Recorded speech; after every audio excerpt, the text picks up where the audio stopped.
Are your designs costing you sales? Stop making these 9 common POD mistakes and start creating designs that actually sell. Mistake number 1. Bad research. Bad research means the niche is just too big and competitive. It also could mean that your design looks just like the others, or it even has the same phrase just like the others. Let me show you some examples. Okay, here we have the newest arrivals in the fishing niche, and it's basically really easy to find examples for this mistake. We can already see this design that says just a girl who loves axolotls. That's already a phrase that was used hundreds or thousands of times. This one says it's about to get real. It's also a very common phrase in the fishing niche. It's not even this common phrase, but it's also this retro vintage sunset that you can see right here, and customers see this all the time. So there's really nothing unique about it. This one says real cool Big Daddy, and that's also a very common scaled phrase in the fishing niche. So it really doesn't make any sense to use this phrase. Now here we have a very generic design. It says life is better on a fishing boat, and that's a very general phrase in a very big niche. It really doesn't make any sense to offer designs like this. Here's another phrase that was used over and over in the fishing niche. It says born to go fishing, forced to go to school. So to show you how many of these shirts are really online on Amazon.com, I just typed in born to go fishing, forced to go to school shirt. And these are basically all the designs with this phrase. And when you take a look at this number, it says just 103 results. But that's not the real number of results. Right now I don't have Productar activated, so to see the real number you just have to go to page number 3. So let's scroll down, click page 3, and there you go. Now it says over 4,000 results for this phrase.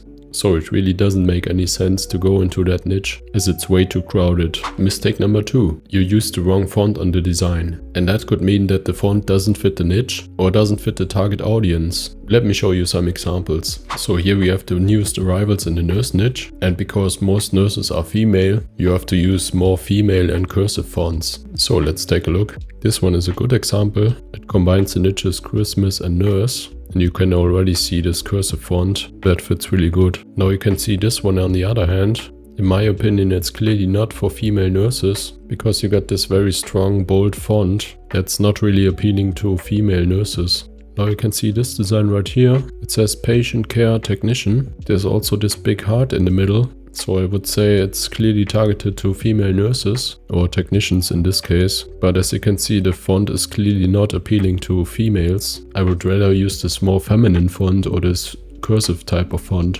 Mistake number 3. There's too much text on the design. Well, in my opinion, you have too much text on the design when you can't read it at first glance, or when the text is too hard to read. So just don't put a whole novel on the shirt. So here we have the top best-selling shirts on Amazon. And when you take a look at the first 3 right here, you can clearly see that the text is easy to read and you get the phrase at first glance. So it's no wonder why they're bestsellers. This one is also really easy to read, and this one only says Merry Christmas. Of course it's very generic, but you immediately get this design. This hunting design is also really easy to read, and I think it fits the niche quite perfectly. This one says free hugs. I think it's a wrestling design, but if I remember correctly, the term free hugs is trademarked, so always check your trademarks. Now let me show you some bad examples for too much text on the design. Let's start with this one. It says built in the 90s, vintage, original and unrestored, some parts still in working order. Well, in my opinion, it's way too much text on the design, and it also looks a bit messy. And as a side note, it's not really targeted to an audience, because it's just too general. Basically, it targets all the people that are born in the 90s. Also, I don't like the 2 colors that are used in this design. They don't look that nice. Now here's the next example for too much text on the design. It says double lung transplant survivor, forever grateful to the organ donor, hero whose selfless courage saved my life. So in my opinion, that's way too much text on the design. Most people won't even read this phrase and will just scroll through the search results. I would rather use a short phrase and include a nice graphic to it. So here's the last example for this mistake. It's a design for mechanics, and I think the colors and the font fit the niche, but there's just way too much text on the design. Most customers just don't want to read a novel on a shirt. You have to keep in mind that the customer scrolls on their phone for shirts, and if the customer sees something like this, he won't even bother to stop scrolling, because most people don't even bother to read all the text on the design. Mistake number 4. The design looks boring. That means it doesn't evoke an emotion. But as you know, it's the emotion that sells the design. It often just means that the design has to be something different than the others and excite the buyer. fire. If it's bland and just like the others, there's a high chance that it won't even sell. Let me show you some bad examples so you see what I mean.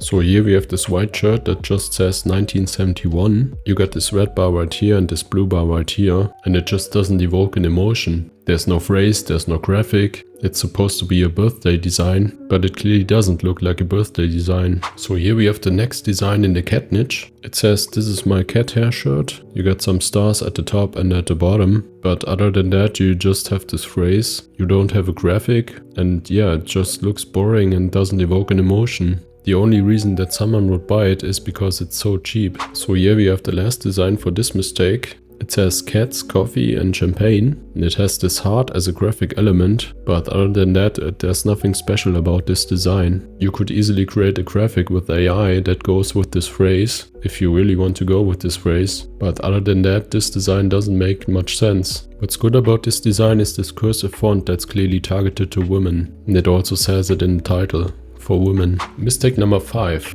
Graphic is too complicated. In POD it's better to use simple graphics. This typical POD cartoon style sells really good on Amazon. Other sellers just use the sticker design graphic and put a phrase around it and have really good results with it. In my opinion, too many details equals too much confusion, and that means no sale. So here we have a good example for a simple graphic. It combines the niches golfing and Trump. It puts a twist on his popular phrase and says "Make golf great again." And it shows Trump playing golf. And that's quite a perfect graphic that goes with this phrase. Now let me show you some bad examples. Now here we are also in this golfing niche. It combines the niches golfing and Bigfoot. So the phrase may be quite good, but in my opinion there's just too much going on in the graphic. You got Bigfoot right here, you got this golfing court in the background, you got some trees, then you got a whole forest in the background, then you got some stones right here on the left and the right, and I don't know what that is, but it's also on the left and the right. So in my opinion there's just too much going on this graphic.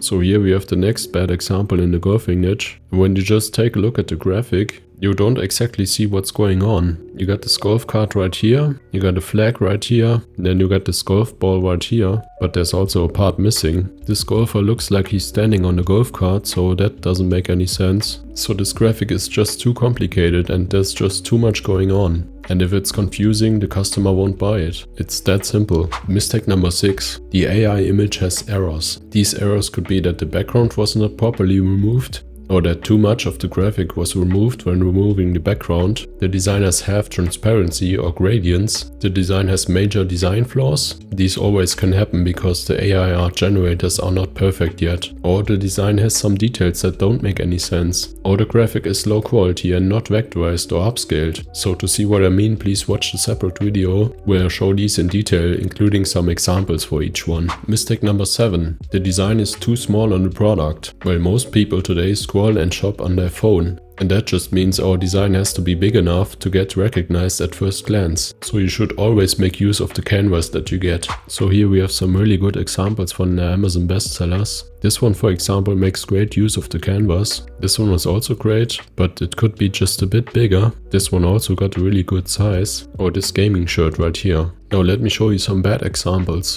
So here we have this shirt that says "does not play well with others." And as you can see, the phrase is really small on this shirt. I doubt that anyone would read this when scrolling on their phone. So it really doesn't make any sense to upload this design. So the canvas that you get on Amazon is basically like this tall rectangle, and you should make use of that space. So here we have this next bad example. It's a cat that looks like it's going through this shirt, but when you take a look at the canvas, the seller could have made it way bigger. I don't really know what the intention was on this design, but I would have made it way bigger than that. Mistake number 8. The design is just a copycat of an existing design. That's a common mistake from beginners. So my advice is that you be unique or you won't stand out in a crowd. Copying others is either infringement or highly unethical. And it even doesn't make any sense because you won't stand a chance against the established sellers. Let me show you an example. So you may know this design. It's basically an all-time bestseller on Amazon merch. As you can see, it's got a lot of ratings, and also Amazon says it was bought over 7,000 times and only in the past month. Now let's check the copycats for this design. So I typed in "I'm not old, I'm classic." car. And as you can see, we got a lot of designs with this phrase. You got some different variations, but also this one comes really close to the original design. This one also got the same style. This one is even an exact copy of this design. And these also look quite similar to the original design. So I could just scroll through these search results for days, as there are so many copies of this original design. So just don't be a copycat. Mistake number 9. The design was not checked for trademarks. Your phrase has always to be checked for trademarks. If you don't do this, you can risk rejections or even takedowns from Amazon, and you really don't want these. To check for American trademarks, you can go to the USPTO website or use the Productor plugin on the Amazon Create page. Now, if you want to know how to properly check for trademarks and be safe from rejections, then check out this video right here.